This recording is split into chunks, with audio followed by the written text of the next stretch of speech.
Africa Enlightenment Center, Religious, Political, and Social Enlightenment. I self-identify as a skeptic, and I like to call myself an unbeliever or a non-believer. But I don't have any issue with people who actually want to follow a faith. I have no desire to go out there and insult their faith. I have no desire to even try and talk them out of it. That's a personal matter, and I don't really believe that one can really know whether or not one has convinced someone else of one's point of view in a metaphysical discussion. But I had my crisis of faith that resulted in my present skepticism and present disbelief, unbelief, whatever you want to call it, in the common or fairly commonplace dilemma of the permanent hell that one finds preached in a number of faiths. I was raised in the Roman Catholic faith, or at least I went to Catholic school. I never actually had a great deal of religious instruction or observance at home, but I learned a lot about Catholic beliefs. And one of the ones that I found the most difficult, ultimately, to wrap my head around was this idea of eternal damnation. It doesn't really prove that God doesn't exist, that this idea of eternal damnation, but it does question the ultimate nature of God. It does throw that into question. And to me, the end result of my problem with any sort of permanent, unremitting hell resulted in questioning everything about religion and ultimately leaving it altogether. Now, my reasoning is as follows. It is illogical, in fact, it's impossible for a human being to commit a crime serious enough, to commit a sin or an abomination serious enough to warrant an eternity of amplified, pure, distilled essence of punishment, of agony, of suffering, of pain.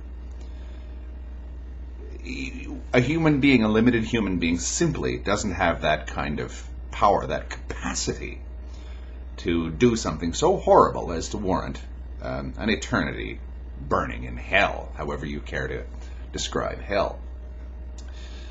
Godwin can help us here, for once I pronounced his name correctly. Let's say Adolf Hitler. Shouldn't he be cast into the fiery furnace forever? Well, I would say, okay, if anyone is sort of a good candidate for eternal damnation, it's a fellow like him. But when you think about it, let's say 40 million people perished in the Second World War and upwards of 10 million in the Shoah, the various holocausts that took place. Say another 100 million people had their lives wrecked. Well, one could say then, I don't know, 150 million people were irreversibly affected by things that Adolf Hitler set in motion. After 150 million lifetimes in hell, hasn't Hitler paid for his sins?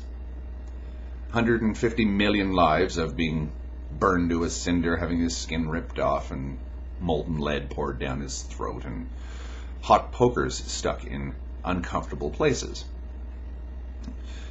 Isn't there a point at which one can say that, okay, no matter how bad what he has done is, okay, now if we add up the suffering that he's caused, he has now sort of worked it all off. Okay, 150 million lifetimes isn't long enough for you? Why don't we multiply that number by 1,000,000? Because at the end of the day, when you're comparing any number you come up with to eternity, it all just ends up being sort of meaningless. There is eternity and there is non-eternity. Eternity in hell is simply illogical for a moral God. It just can't be done. It doesn't add up.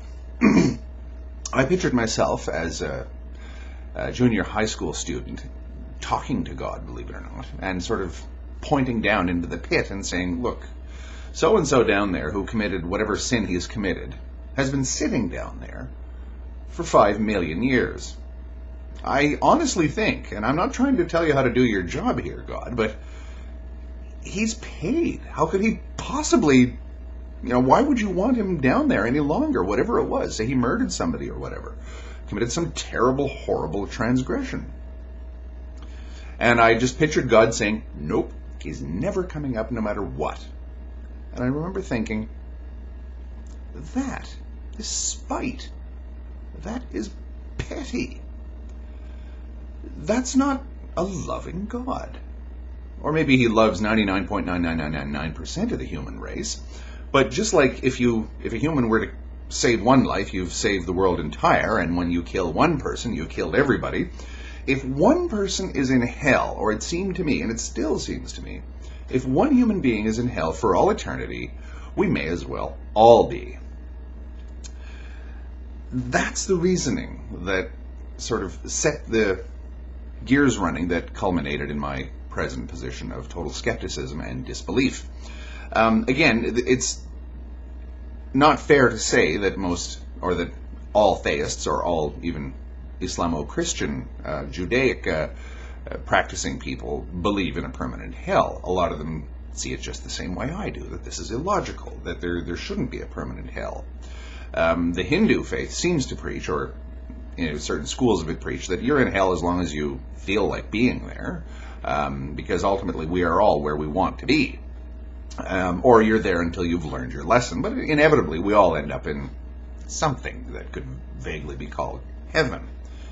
And many other faiths also reject this idea of an eternal damnation. But the ones that say damnation could potentially be eternal are, if you ask me, creating more problems for the existence of a moral God than they realize. Fear and faith are mutually exclusive. You cannot have faith in a God that you simultaneously fear. They are the opposites of each other, faith and fear.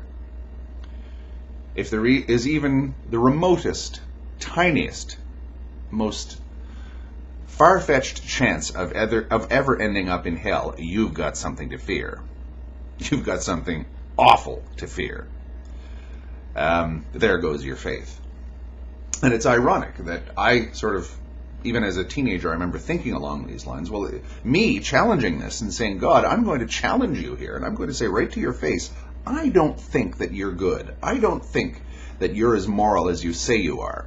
And I'm willing to bet that I've got you wrong, that we've all got you wrong on this hell thing, and I'm willing to put my eternal soul on the line for that. Because ultimately, if we're wrong about God, if those of us who believe or believed that God is all good, and there is a permanent hell down there, who ends up there at the end of the day is random. We are either what God made us, or we're what we became as a result of things that have happened to us. If I end up in hell because I'm just plain evil, I got that way either because A, God created me that way, or B, things happened to me which broke me to the point where I succumbed to the worst sins imaginable. Either way, God had at least a hand in creating the circumstances by which I was cast into that fiery furnace for all eternity. I'm sorry, I don't buy that. And as I say, if this means that I'm going to hell when I die, and I've thought about this, if this means that just because I'm using the faculties that were given to me by this alleged creator, that I'm going to be cursed and damned for all eternity, then the God that people wanted me to worship in the first place looks more like Satan to me.